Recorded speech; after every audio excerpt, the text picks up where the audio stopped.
এই যে নদিয়ার মাটিতে মা চৈতন্য মহাপ্রভু যুগ ধর্ম প্রবর্তক নাম সংকীর্তন চারি ভাব ভক্তি দিয়া নাচাই ভুবন আপনি ভক্ত ভাব করি অঙ্গীকার আপনি না করলে ধর্ম জীবের শিখানো না যায় আপনি আচরি ধর্ম জীবের শিখায় এই তো সিদ্ধান্ত গীতা ভাগবতে গায় এই মতো কলিকালে প্রথম সন্ধ্যায় অবতীর্ণ হলেন কৃষ্ণ আপনি নদিয়ার। ভগবান জগৎকে বোঝাতে চাইল নিজে কিন্তু ভক্ত হয়েছে মা চৈতন্য মহাপ্রভু ভগবান হয়ে কিন্তু নদিয়ায় আসেনি ভক্ত হয়ে নদিয়ায় এলো আর ভক্ত হয়ে নদিয়ায় এসে নিজে ভক্ত হয়ে সমাজকে শেখালো ওরে কলির জীব আমি বিশ্বের স্রষ্টা মালিক ভগবান হয়ে আমি যে কর্ম করছি তোরা আমাকে দেখে শেখ। এই চৈতন্য মহাপ্রভুর বাবা শেষ সময়টা কোথায় ছিল জানো? অনেকে গেছেন কিন্তু বুঝতে পারেন না আস্তে আস্তে কথা নয় যে জায়গাটা ছিল বাবা জগন্নাথ ধাম শ্রীক্ষেত্র লীলাচল। আচ্ছা বয়েরা একবার হাত তুলে দেখান তো কতজন জগন্নাথ ধাম পুরী ধাম গেছেন? ওরে বাবা মানে সবাই মোটামুটি চলে গেলাম। আচ্ছা কতজন গম্ভীরা দর্শন করেছেন একবার হাতটা তুলে দেখান। বেশ আচ্ছা কতজন সিদ্ধ বকুল দর্শন করেছেন একবার দেখান। আর কতজন সমুদ্রে ঢেউ খেয়েছেন একবার দেখান। হ্যাঁ দেখেছো তো এই হচ্ছে সমাজ। পুরী ধামে গেলাম আমরা এতজন ভক্ত হাত তুললাম সমুদ্রে পাল্টি খেলাম বাবা ওখানে 4 দিন যদি থাকি কম করে 3 দিন পাল্টি খেয়েছি। আর লক্ষ্য করেন এদিকে গম্ভীরা চিল্লাম না এদিকে সিদ্ধ বকুল চিল্লাম না। অনেকে হরিদাস ঠাকুরের সমাধিটা দেখেছে কিন্তু হয়তো দেখেছো মনে রাখতে পারো কিন্তু এটাই বাবা আমরা কলির জ্ঞান অন্ধ যে জায়গাগুলো বড় মূল্যবান যে জায়গাগুলো পরশ করলে আমাদের মতো মনুষ্য জীবন ধন্য হয়ে যায় সেই জায়গাগুলোই আমরা পদধূলা দিতে চাই না বাবা। এই যে মহাপ্রভু অন্তিম সময় মানে শেষ সময় যেখানে কাটাতো যে জায়গাটার নাম হচ্ছে গম্ভীরা আর ওখানের মানুষরা বলে রাধাকান্ত মঠ। এই রাধাকান্ত মঠের পাশেই আছে বাবা সিদ্ধ বকুল। দেখবেন একটা বকুল গাছ এখনো গিয়ে দেখবেন পৃথিবী যতদিন থাকবে ততদিন গিয়ে দেখতে পাবে এই সিদ্ধ বকুল গাছ। দেখবে মা গোড়াতে কোনো মাটি নেই কোনো মাটি নেই কিন্তু এখনো নতুন করে আবার গাছের ডালপালা জন্মায় আবার নতুন করে গাছটা যেন বেঁচে ওঠে। কি করে হয়? যে গাছের কোনো গোড়াতে মাটি থাকে না যে গাছের ভিতরে বাবা কোনো শস্য জাতীয় কোনো বস্তু থাকে না সে কি করে বাঁচে? কিন্তু আগে তো আমাদের জানতে হবে ওই সিদ্ধ বকুলটার জন্মটা কিভাবে হয়েছে। তারপরে তো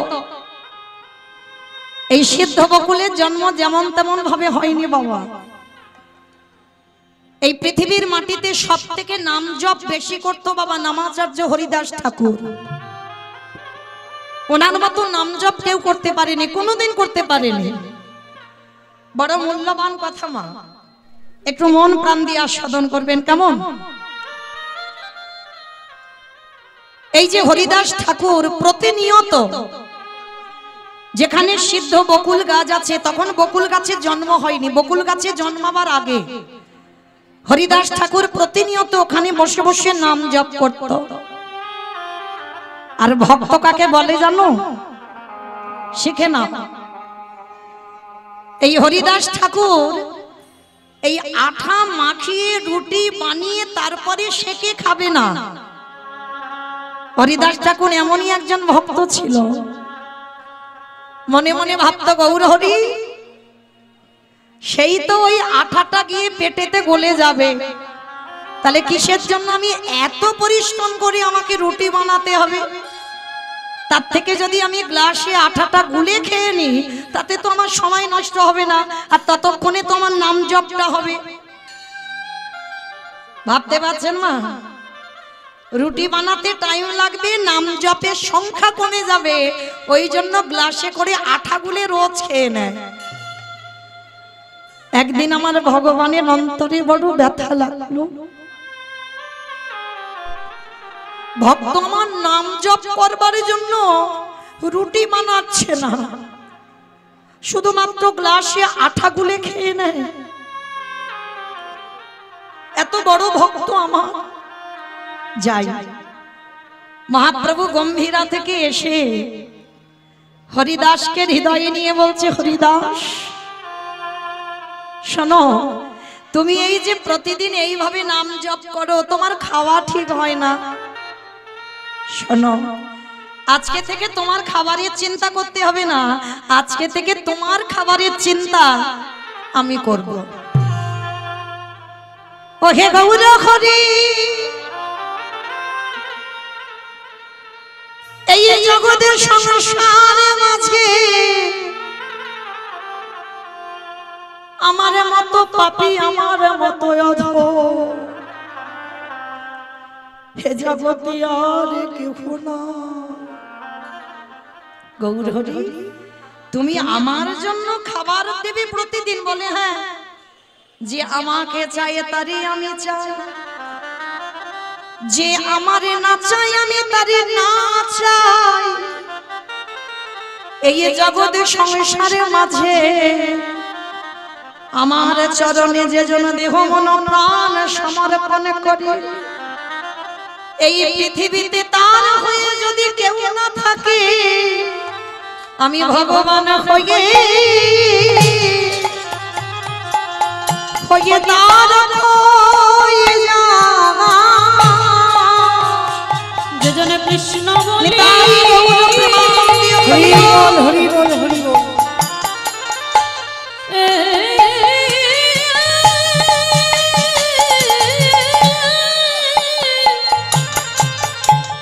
যে জন কৃষ্ণ বলি একেবারে কাঁদিতে পারে, আমি জীবনের মতো তার হয়ে যাই। তা মহাপ্রভু রোজ ওই গম্ভীরা থেকে মা জগন্নাথের কাছে যায়, আর জগন্নাথের যে সকালবেলার প্রসাদ আমার মহাপ্রভু হাতে করে নিয়ে আমার হরিদাসকে খাইয়ে দিয়ে যায়, এটা নিত্য কর্ম। তো আজকের আমার মহাপ্রভু জগন্নাথের কাছে গেল, আর জগন্নাথের কাছে যেতে কি প্রসাদী পেয়েছে জানো? জগন্নাথ ওই বকুল গাছের কাঠি দিয়ে দাঁতন করে, প্রতিদিন বকুল গাছের কাঠি দিয়ে দাঁত মাজে জগন্নাথ।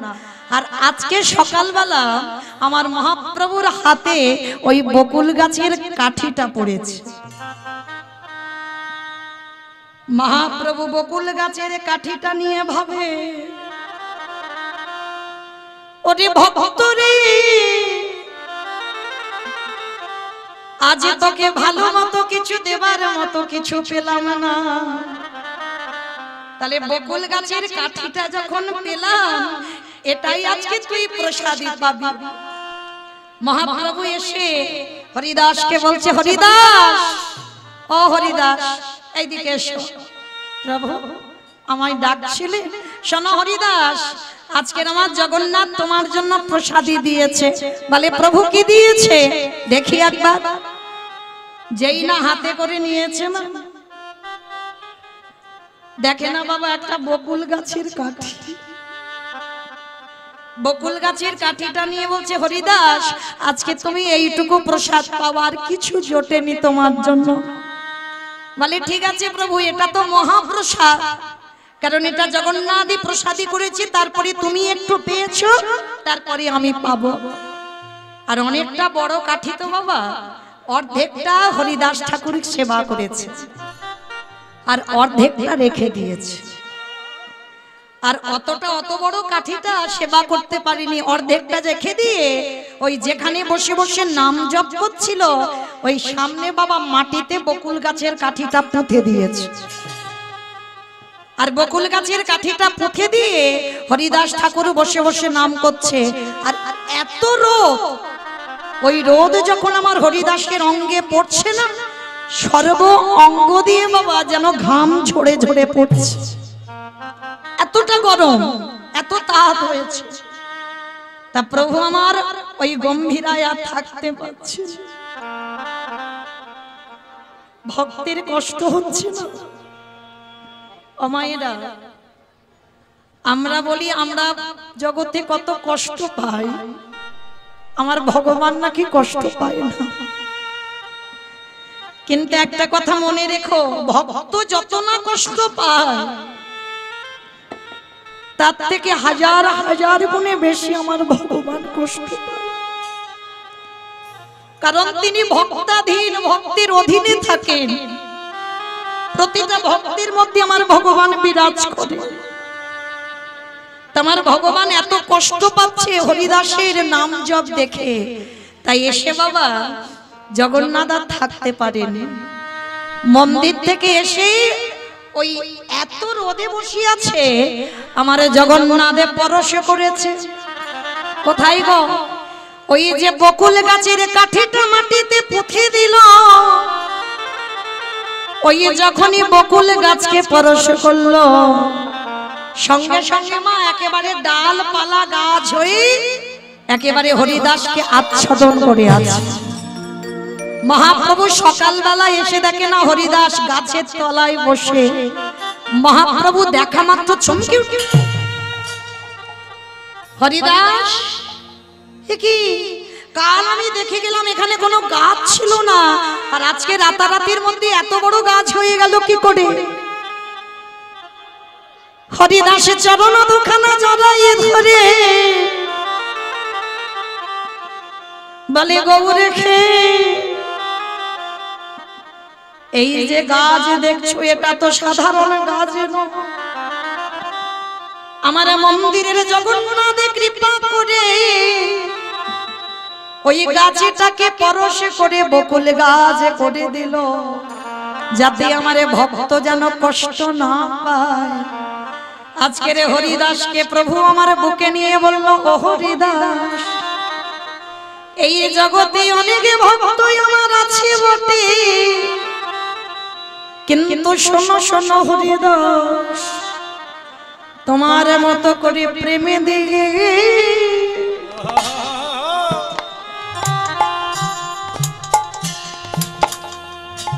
প্রেমে দিয়ে আমায় কেহ না কে না, সবাই মন্ত্রে তন্ত্রে তাই হরি বল হরি বল।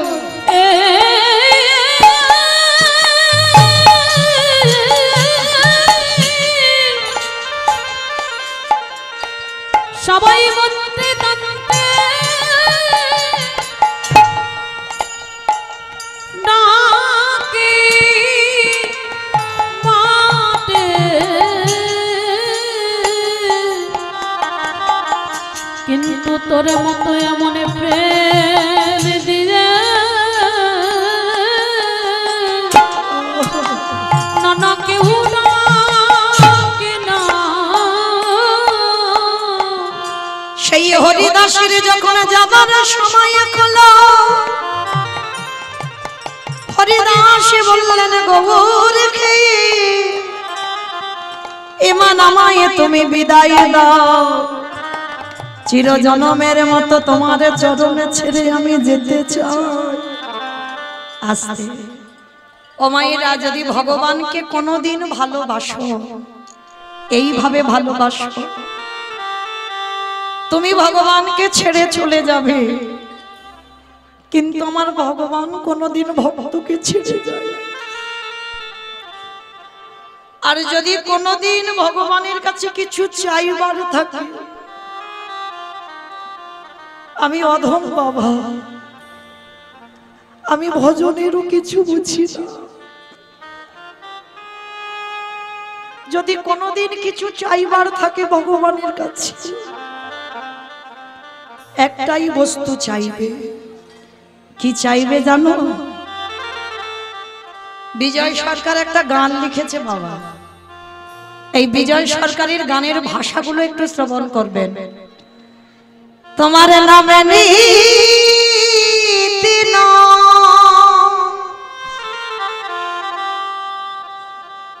নয়ন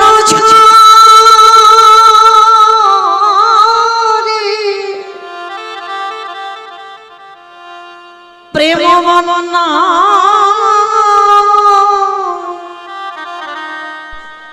ভেসে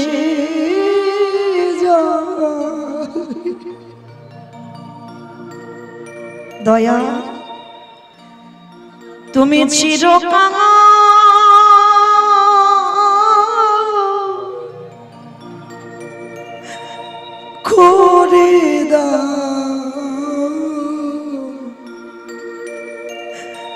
করে দাও ধরা তোমার নামে নীতি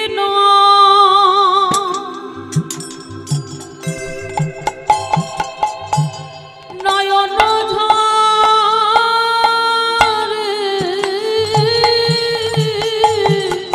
ভগবানের কাছে কোনদিন ধনী হতে ছিল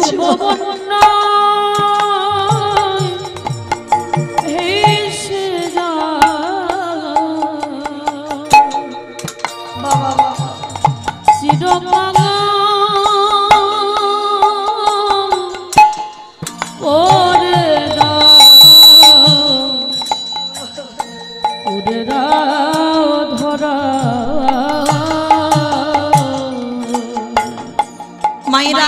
এই ভাষাটা একটু শ্রবণ করবেন। বিজয় সরকার কি বলছে? আবার যদি আসি দয়া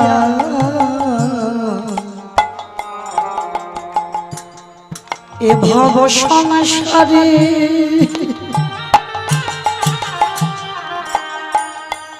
যেন কৃষ্ণ ভক্ত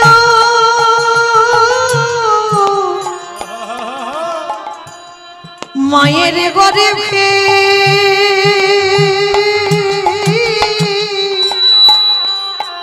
জনম দিও মোরে। আবার যদি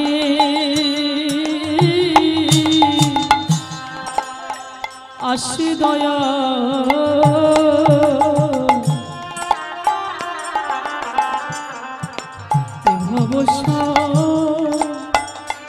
সারে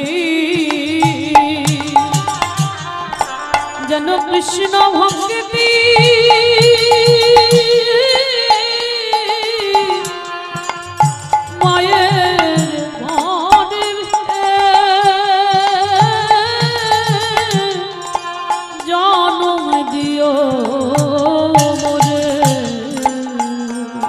অগমছি হয়ে দয়া নামে সুচি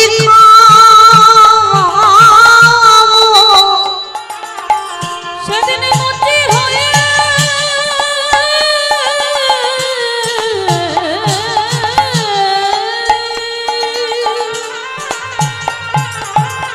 দয়ালে মুচি হয়ে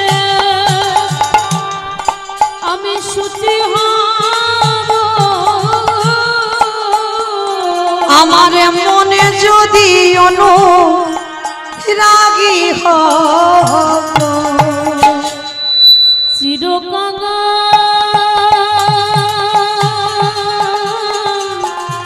করে দাও নিতাই গৌর প্রেমানন্দে হরি বল হরি বল হরি বল।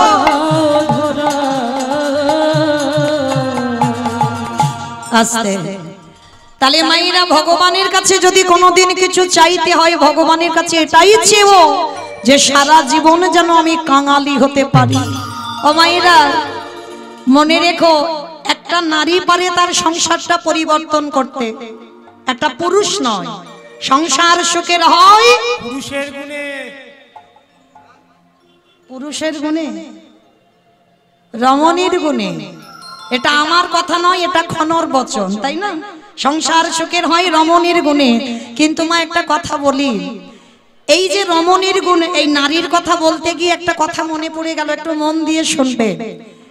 একটা মেয়ে না জন্মাবার আগে থেকে মাতৃজঠরে থাকা থেকে বাবা তারা প্রসাদ পায়।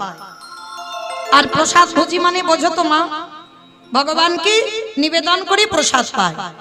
তা মেয়েটা যখন জন্মালো, মামার আদর করে তার নাম রেখেছিল শক্তমা। মেয়েটার নাম রেখেছিল শক্তমা। আর ছোটবেলা থেকে বাবা গীতা পাঠ, ভাগবত পাঠ, প্রসাদ সেবা এছাড়া মেয়েটা কিছু জানতো না। কিন্তু তার কপালটা এমনই একটা ছিল, ভগবান এমন করে দিল, বড় হবার পরে যে ঘরে বিয়ে দেওয়া হলো তারা বাবা একেবারে ঘোর নাচতে। প্রসাদ তো দূরের কথা, ভগবানের মানে নাম কীর্তন তো শোনে না, পুজো অর্চনা বাড়িতে হয় না, নিরামিষ আহার হয় না, সর্বদা আমিষ আহার, আর সর্বদা যেন একটা সংসারের মধ্যে তামসিক ভাব। কিন্তু শক্তমা ছোটবেলা থেকে মা এমন করে তৈরি করেছে, শ্বশুর বাড়িতে গিয়ে এত কষ্ট, একটা দিনের জন্য কিন্তু বাপের বাড়ি বলেনি যে মা আমার এত কষ্ট। কেমন নারী দেখো। আর সেই মেয়েটা প্রতিদিন ওই নির্যাতনের মধ্যে থাকে, যে জন্ম থেকে প্রসাদ পায়, সে যদি শ্বশুর বাড়িতে গিয়ে বাবা ওই মাছ মাংস এগুলো পেতে হয়, তাহলে সেই মেয়েটার কত কষ্ট হয়। একটা দিনের জন্য বাপের বাড়ি বলেনি, শুধু একটাই প্রতিজ্ঞা ছিল, দয়াময় আমি কি পারবো না কোনদিন আমার এই পরিবারটাকে আমি কৃষ্ণ ভক্তের পরিবার করতে? আমি কি পারবো না যে স্বামী কোনোদিন কৃষ্ণ চরণে বসে না, যে স্বামী কোনোদিন হরি বাসরে যায় না, যে স্বামী কোনোদিন ভাগবত আসরে যায় না, আমি কি পারবো না এই পরিবারটাকে কৃষ্ণ ভক্ত করতে? সর্বদা মনে মনে কাঁদে, কিন্তু ঠাকুর ভক্ত নেই। ওই একটা কৃষ্ণের প্রতিচ্ছবি ছিল, তার কাছে বসেই কাঁদে। কিন্তু জানো মা, একদিন হঠাৎ দুপুরবেলা বাসনগুলো মাজছে, আর হঠাৎ কতকগুলো বৈষ্ণব ঠাকুর ওই খোল করতাল বাজিয়ে বাজিয়ে বলে যাচ্ছে, শোনো শোনো, এক সপ্তাহ ওই পাশের গ্রামে ভাগবত হবে, যদি তোমরা কেউ পারো তো ভাগবত শুনতে এসো। তো শক্তমা বাসন মাজতে মাজতে বাসনগুলো রেখে দিয়েছে, ছুটতে ছুটতে শাশুড়ি মার কাছে গেছে, মা ও মা, মা আমি তো জীবনে তোমার কাছে কিছু চাইনি, আজ আমি তোমার কাছে একটা জিনিস চাইবো, তুমি দেবে? যেই না বলেছে একটা জিনিস চাইবো দেবে, শাশুড়ি মা তো সব সময় বাবা সে শাশুড়ি নয় তো শাশুড়িয়ে দেয়। সব শাশুড়ি শাশুড়ি হয় না, এক একটা শাশুড়ি আছে বাবা কথাবার্তা এমন বলবে তোমার শ্বাস উড়ে চলে যাবে, তা সেরকম একজন শাশুড়ি। আর শক্তিমা সবে বিয়ে হয়েছে তো, আর সবে বিয়ে হলে মেয়েরা কেমন হয়, শাশুড়ি মার কাছে হাত জোড়ে করে বলছে, ও মামা পাশের গ্রামে ভাগবত হবে, একটু যাব শুনতে। সঙ্গে সঙ্গে শাশুড়ি মা রেগে গিয়ে বলে উঠলেন, অপদার্থ, এত বড় স্পর্ধা, তুই আমার ঘরের বউ হয়ে তুই কিনা রাতের অন্ধকারে ওই বাইরে যাবি ভাগবত শুনতে? আসুক ছেলে, এক্ষুনি এনে আমি ছেলেকে বলবো, আর ছেলেকে বললে তোর ব্যবস্থা করবে। সঙ্গে সঙ্গে মা তো ছেলের কানে লাগালো, আর যখনই স্বামী তো সে স্বামীও ছিল না, একেবারে আসামি। যেই না শুনেছে বউ যাবে ভাগবত শুনতে, সঙ্গে সঙ্গে ওই বেতের বাড়িটা নিয়ে বউকে বেত্রাঘাত, দূর হয়ে যা, বেরিয়ে যা, দূর গিরিধার।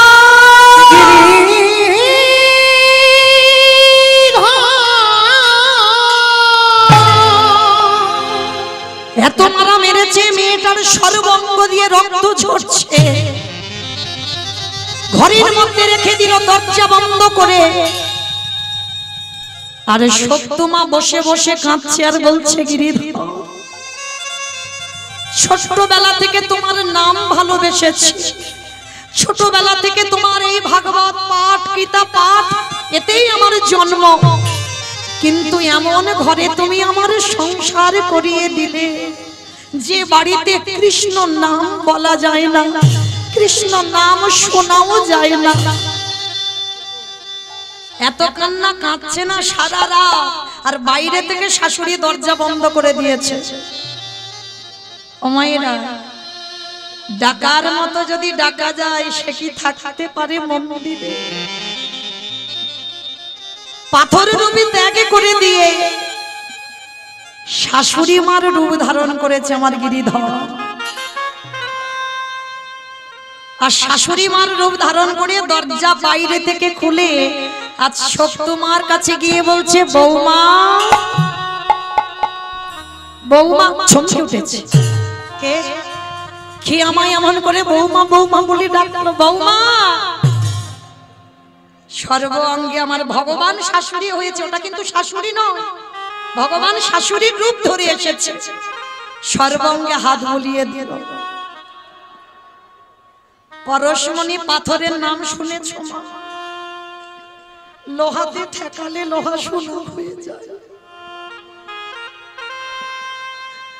আর আমার গোবিন্দ পরশমণির থেকে আরো মূল্যবান। কোন ভক্তির অঙ্গ যদি পরশ করে তার অঙ্গটা সোনার থেকে আরো দামি হয়ে যায়। যেই না শক্তমার অঙ্গে হাতটা দিয়েছে ভগবান শাশুড়ি সেজে, সব জ্বালা যেন নিমিষে জুড়িয়ে গেল। মা, ও মা। এইবার শাশুড়ি হয়ে বৌমার মাথায় হাত দিয়ে বলছে, বৌমা আমার ছেলের দ্বারা মার খাইয়েছি, বড় ব্যথা লেগেছে না, কাঁদিস কাঁদিস।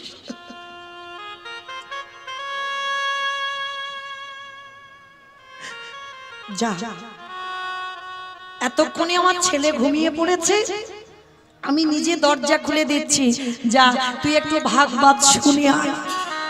যেই না ভগবান শাশুড়ি হয়ে বলেছে ভাগবত শুনে আয়, শক্তমা তো চমকে উঠেছে। মা, তুমি আমায় অনুমতি দিচ্ছ আমি ভাগবত শুনতে যাবো? হ্যাঁ দিচ্ছি। আমি ভুল করে বলে ফেলেছিলাম ছেলেকে, আর আমি এই ভুল করবো না। যা মা যা, তাড়াতাড়ি যা, ছেলে ততক্ষণে ঘুমাচ্ছে, ওর উঠতে উঠতে তুই ততক্ষণে চলে আসবি, যা। শাশুড়ি মার অনুমতি পেয়ে শক্তমা চলে যাচ্ছে। আর শোন শোন বৌমা, ওই ফিরবার সময় আমার জন্য একটু প্রসাদী নিয়ে এসো।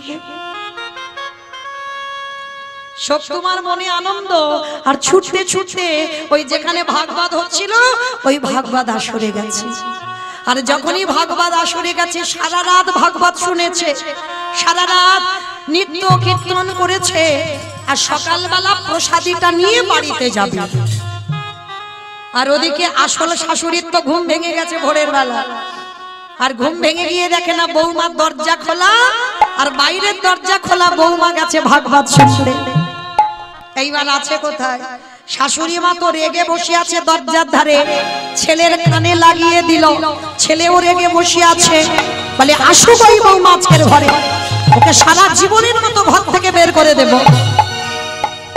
আর শক্তমা তো কিছু জানে না গো, সে তো জানে আমার শাশুড়ির অনুমতি নিয়ে এসেছে, কিন্তু শাশুড়ি যে ওটা নয় সেটা শক্তমা জানে না। প্রসাদীটা হাতে করে নিয়ে ছুটতে ছুটতে, আর যেই না দরজাতে পা দিয়েছে শাশুড়ি মা বলে উঠলেন, দাঁড়া, তোর এত বড় স্পর্ধা, তুই আমার অনুমতি না নিয়ে আমার ছেলের আদেশ বিনা তুই গেলি কিনা ওই ভাগবত শুনতে? দেখাচ্ছি মজা তোর, দাঁড়া। মা, এটা তুমি কি বলছো? আমি ঘরে কাঁদছিলাম, তুমি আমার কাছে গিয়ে বললে যে জামা তুই ভাগবত শুনে আয়, তুমি আমার সর্ব অঙ্গে হাত বুলিয়ে দিলে, তুমি আমায় নিজে বললে প্রসাদ নিয়ে আসতে, আমি তো তোমার জন্য প্রসাদ নিয়ে এসেছি। বিশ্বাস করো মা, আমি মিথ্যা বলছি না, তুমি আমার অনুমতি দিয়েছো তারপরে আমি গেছি। তবে রে এত বড় মিথ্যা কথা, দেখাচ্ছি মজা তোর, দাঁড়া। আবারও সকালবেলা বেতের বাড়ি নিয়ে বৌমাকে বেতটা ঘা, দূর হয়ে যা, বেরিয়ে যা, দূর গিরিধর।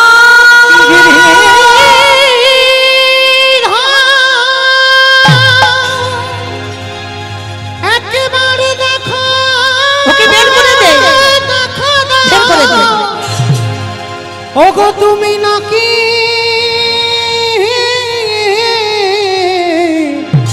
ভক্তে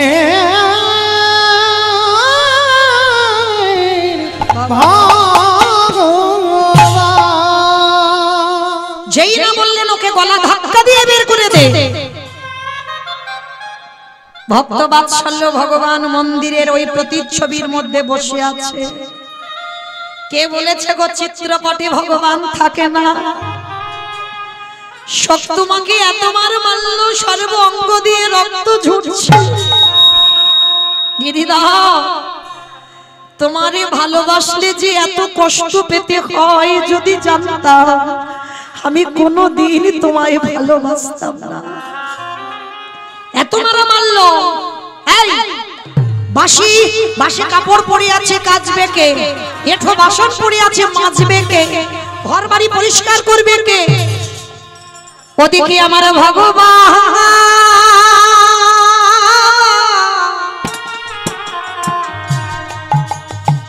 আজ ভক্তের হয়ে নিজে এঠো বাসন মেজে দিল।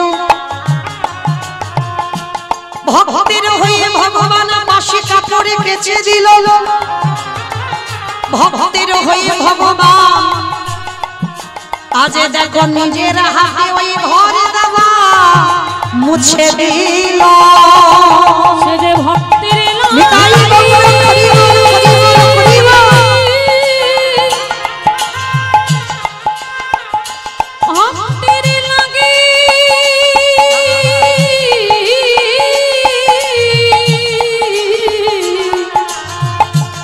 ভক্তের লাগে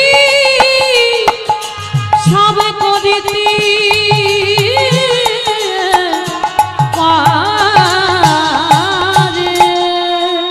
শাশুড়ি মা গিয়ে যেই না দেখা মাত্র সঙ্গে সঙ্গে চমকে উঠে এ কি আমার কল ধারে এত এঠো বাসন ছিল, কে মেজে দিল?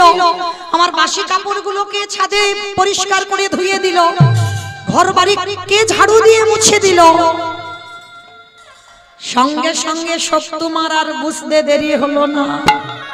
গিরিধর, আমি বুঝতে পেরেছি কাল রাত্রিবেলা তুমি আমার শাশুড়ি সেজে তুমি আমার অনুমতি দিয়েছো ভাগবত শুনতে যেতে।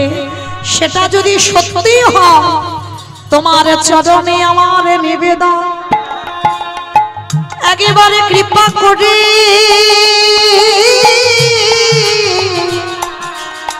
একেবারে করুণা করে তুমি আমার দর্শন দাও হে। ওহে গিরি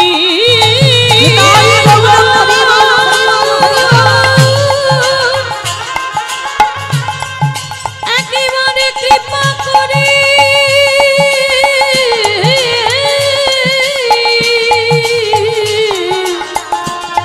আমায় দর্শন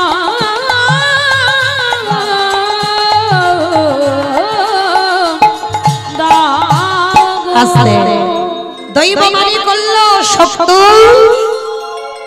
আজ আমি যাব তোর পাশে। শাশুড়ির স্বামী দাঁড়িয়ে আছে, যাদের সেই নয়ন হয়নি, শুধুমাত্র বৌমার জন্য আমার ওই প্রতিচ্ছবি থাকতে পারলো না। আমার সত্যমাকে বামে নিয়ে আমার গিরিধারী দাঁড়িয়ে আছে। শাশুড়ি মা স্বামী সাক্ষাতে দর্শন করলো। দর্শন করে ওই বৌমার চরণ দুখানা জড়িয়ে ধরে বলল, ধন্য। এতদিন আমরা জানতাম ভগবানকে ডাকলে পাওয়া যায় না, কিন্তু আজ আমাদের চৈতন্য হয়ে গেল।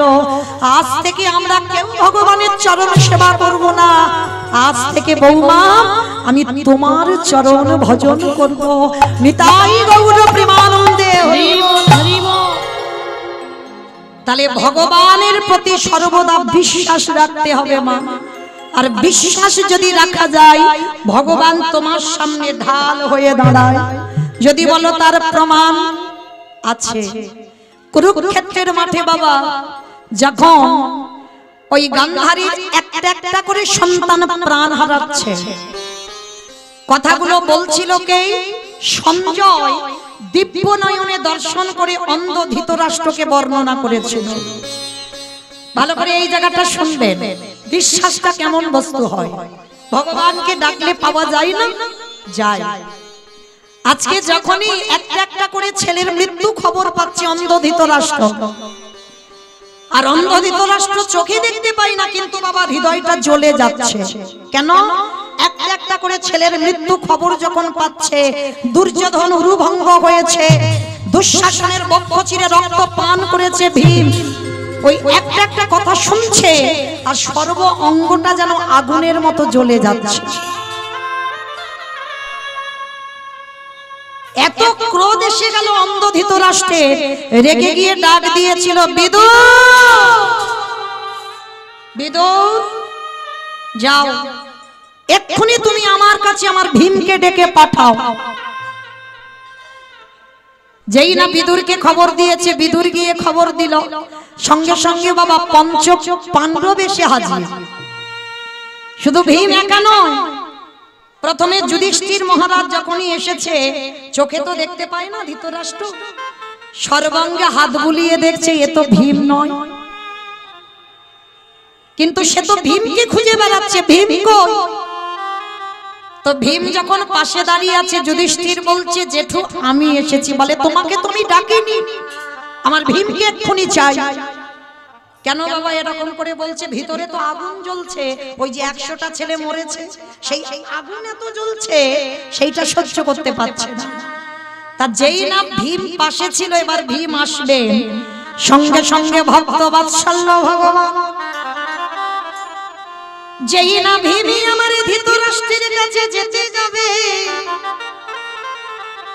আমার ভগবান হাত দিয়ে সরিয়ে দিয়ে আর একটা নতুন ভীমকে দাঁড় করিয়েছে। আর যেই না ভীমকে দাঁড় করিয়েছে, ভীম কি করেছে? দাঁড়িয়েছে তো বটে, অন্ধ তো, ওই ধৃতরাষ্ট্র দেখতে পাচ্ছে না, দুটো হাত দিয়ে ভীমকে জড়াইয়ে ধরেছে। আর এমন জড়িয়ে ধরেছে বাবা, সে ধুলোর মতো গুঁড়ো হয়ে গেছে। আর যেই না ধুলোর মতো গুঁড়ো হয়ে গেল, সঙ্গে সঙ্গে অন্ধ ধৃতরাষ্ট্র কাঁদছে। কেন কাঁদছে? এটাই বাস্তব বাবা। দেখবেন কোন কোন সময়, রাধে, একটা কথা বলি মা, আমার ভক্ত চরণে একটা নিবেদন। আপনারা জানেন আজকের আমাদের শেষ রজনী, প্রসাদেরও ব্যবস্থা আছেন, প্রত্যেকে প্রসাদ পাবেন, দূর দূরান্ত থেকে ভক্তরা যারা এসেছেন সবাই প্রসাদ পাবেন। কিন্তু তার আগে আমার দাদা ভাইদের হয়ে, বাবাদের হয়ে আপনাদের কাছে একটা নিবেদন। আমার ভাইরা, দাদা ভাইরা আপনাদের কাছে যাবেন, যার যেমন সামর্থ্য আছে, যার যেমন ক্ষমতা আছে। আমি জানি কয়েকদিন ব্যাপী কীর্তন হচ্ছে বাবা, অসম্ভব, কিন্তু এই রকম কীর্তন মুর্শিদাবাদ, নদিয়া, বাংলাদেশ, মালদহ জেলায় হয়, যেটা আমাদের উস্তির এলাকায় এই রাধা গোবিন্দ মন্দিরে হয়, যে প্রতিদিন এই রকম কীর্তন। তো জানি আপনাদের একটু কিন্তু বোধ হয়, তবু তো আজকের দিনটা শেষ দিন, আর কালকে থেকে কেউ আপনাদের কাছে যাবে না ভিক্ষা ঝোলা নিয়ে, আবার 1 বছরের জন্য অপেক্ষা করতে হবে। আর এই 1 বছরের মধ্যে কে থাকবে আর কে যাবে এটা তো বলা যায় না। তাই আমার কমিটি দাদা ভাইরা আপনাদের কাছে যাবেন, আর তাদের হয়ে আপনাদের কাছে নিবেদন, প্রত্যেকে কিছু না কিছু, যতজন ভক্ত আছেন, যারা খাওয়া দাওয়া করে চলে গেল তাদের কথা বাদ দাও, ওরা তো আসেনি কীর্তন শুনতে, ওরা একটু দেখতে এসেছে আর একটু খেতে এসেছে। তো যাই হোক, যারা চলে গেছে তাদের বাদ দিলাম, যে কজন আছেন আপনাদের কাছে নিবেদন, আপনাদের কাছে যাবেন আমার ভাইরা, দাদা ভাইরা, যার যেমন ক্ষমতা আছে আপনারা একটু ওদের আঁচলে দেবেন। একটা কথা মনে রাখবেন, ব্যাংকে টাকা রাখলে নমিনও রাখতে হয়, আর এখানে তো নমিনও রাখতে হয় না। 1 টাকা দিলে সেটা তোমার, কিন্তু ওই 1 টাকার বদলে ভগবান যে কত কত লাখ টাকা তোমায় পৌঁছে দেবে সেটা কল্পনাও করা যাবে না। কারণ এরা পেটে খাওয়ার জন্য নেয়নি, ধর্ম কাজের জন্য নিয়েছে, ভগবত সেবার জন্য। তাই প্রত্যেকের কাছে এই দামোদর মাসে, সেই তো দামোদর মাসের আমাদের শেষ, তো যেহেতু আমাদের প্রত্যেকের নিয়ম কিছু না কিছু করা, একটু সাধুগুরু বৈষ্ণব সেবা দেওয়া, সবাই যদি পেরে নাম উঠি, সবার কাছে নিবেদন, আমার ভাইরা যাচ্ছেন, প্রত্যেকে কিছু না কিছু ওদের আঁচলে দেবেন। নিতাই গৌর প্রেমানন্দে, হরি বল হরি বল। তো মাইরা যারা যারা দেবেন, দেখবেন যেন একটু ঝনঝন আওয়াজটা না হয়, কেমন? একটু বেশি বেশি দিও, যেহেতু আমি তার কীর্তনিয়া নয়, আপনাদের কাছে কীর্তনিয়া নয়, বাইরে কীর্তনিয়া, আপনাদের কাছে আমি একজন, এই কমিটি দাদা ভাইদের মধ্যে আমি একজন, মানে একেবারে আপনাদের কাছের মানুষ। কীর্তনিয়া বলা ভুল হবে, মানে ঘরের লোক, সব ঘরের লোক, তাহলে কীর্তনিয়া নয়। তাহলে চলো প্রত্যেকে দেবেন কিন্তু, কেমন? যদি অল্প কিছু হয় সবাই দেবেন। নিতাই গৌর কৃষ্ণ প্রেমানন্দে হরি বল হরি বল। তো মায়েরা দেখবেন কোন কোন ব্যক্তি আছে কিছু অন্যায় করবার পর মনে মনে অনুতপ্ত হয়। কি বাবা ভুল বললাম? অনুতপ্ত হয় না? কোন ব্যক্তি দেখবেন রাগের বশে, ক্রোধে একটা অন্যায় করে ফেললো, আর সেই অন্যায় করবার পর পরে কিন্তু ভুলটা বুঝতে পারে, আর ভুলটা বুঝতে পেরে নিজে অনুতপ্ত হয়। তো আজকে লক্ষ্য করেন অন্ধ ধৃতরাষ্ট্রের তেমন দশা। যেই নেই আজকের ভীমকে একেবারে হৃদয়ে ধরে যখনই ধুলোর মতো গুঁড়ো করে দিল, অন্ধ ধৃতরাষ্ট্র নয়ন জলে বুকু ভাসায় বলে, কৃষ্ণ রে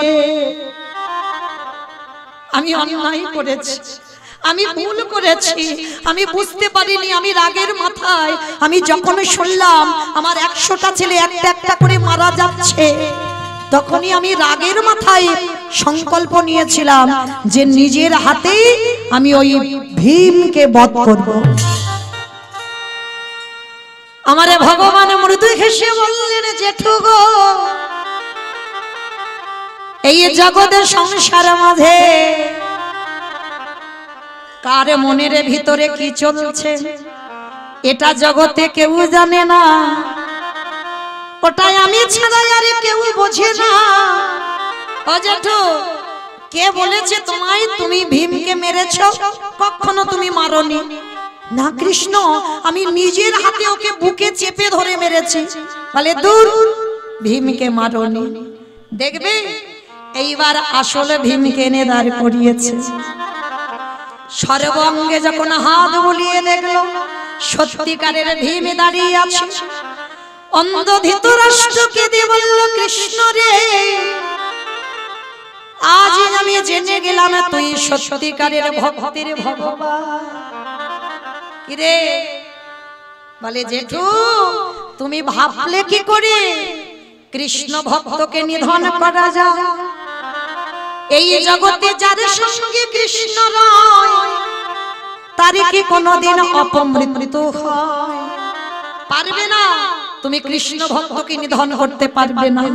কৃষ্ণ, তুই কি করে জানলি? বলে আমি জানবো না? তুমি মনে মনে যখনই সংকল্প করলে আমি আগে থেকে জানতে পেরে গেছি তুমি আজকের ভীমকে বধ করবে। জেঠু, ওই জন্য আগে থেকে আমি একটা লোহার ভীম বানিয়ে রেখেছিলাম, আর আমি জানতাম তুমি ক্রোধ সামলাতে পারবে না, ওই রাগে তুমি ভীমকে হত্যা করবে।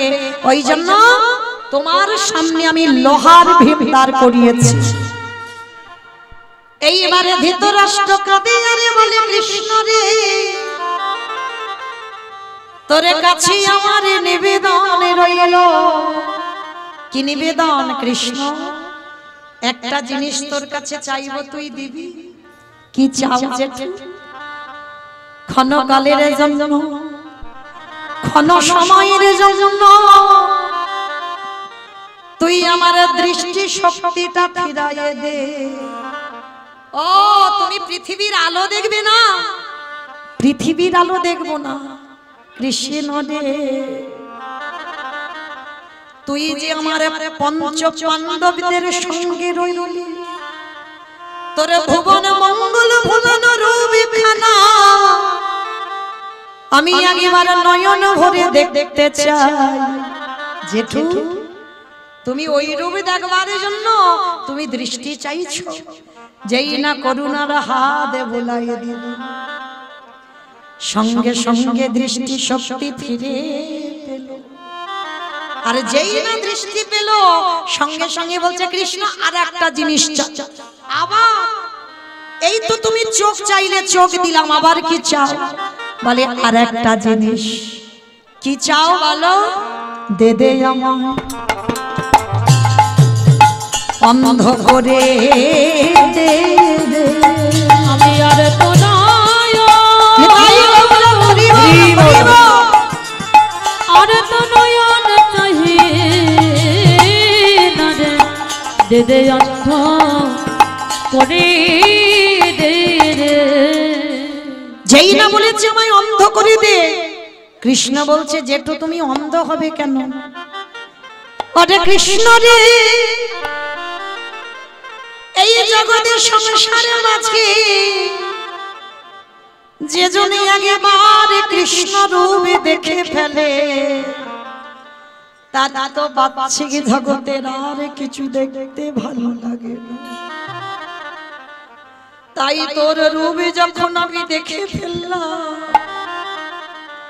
ওরে কৃষ্ণ জীবনের শেষ সময়ে কালে তোর রূপ দর্শন করে গান্ধারীকে সঙ্গে নিয়ে আমি এই রাজত্ব ত্যাগ করে আমি বনবাসী হতে চাই।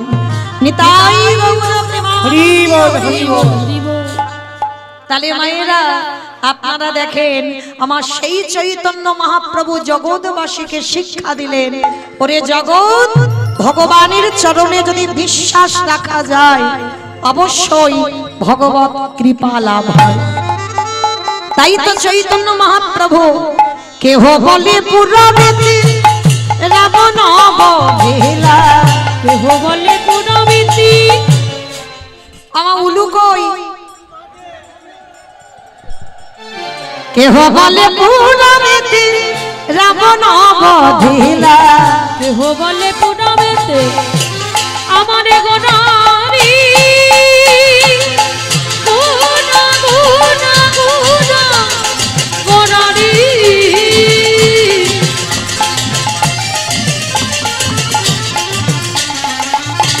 গোনা গোনা গোনা গোনারি। নিতাই গৌর প্রেমানন্দে হরি বল। ওই নদীয়ার প্রাণী গোরা আমার আমার প্রাণী গোরা। কেহ বলে পুরাণেতে রাবণ বধিলা, আবার গোলকের বৈভব লীলা প্রকাশ করিলা, ওই গোলকের বৈভব লীলা প্রকাশ করিলা, ওই গোলকের বৈভব লীলা প্রকাশ করিলা। শ্রী রাধারে ভাবে গোড়ায় অবতার, শ্রী রাধারে ভাবে রে গোরা অবতার, শ্রী রাধারে ভাবে গেলে গোটায় অবতার, ওই শ্রী রাধারে ভাবে রে গোরা অবতার। ওগো হরে কৃষ্ণ নামে গৌরের করিলা প্রচার, হরে কৃষ্ণ নামে গৌর করিলা প্রকাশ, ওই হরে কৃষ্ণ নামে গৌর করিলা প্রচার। এইবারে লীলা প্রকাশ হলো, এইবারে লীলা প্রকাশ হলো, এইবারে লীলা প্রকাশ হলো, এইবারে লীলা প্রকাশ হলো, গোলকের বৈভব লীলা প্রকাশ করিলা। ওই গোলকের বৈভব লীলা প্রকাশ করিলা। বাসুদেব ঘোষে কহে করি জোড়হা, করি জোড়হা, ওগো যে গৌর সেই কৃষ্ণ সেই তো জগন্নাথ। তো জগন্নাথ। আহা বাসুদেব ঘোষে কহে এইবারে লীলা প্রকাশ হলো। বাসুদেব ঘোষে কহে এইবার লীলা নিতাই গৌর প্রেমানন্দে হরি বল, হরি বল, হরি বল। এইবার লীলার প্রকাশ লরে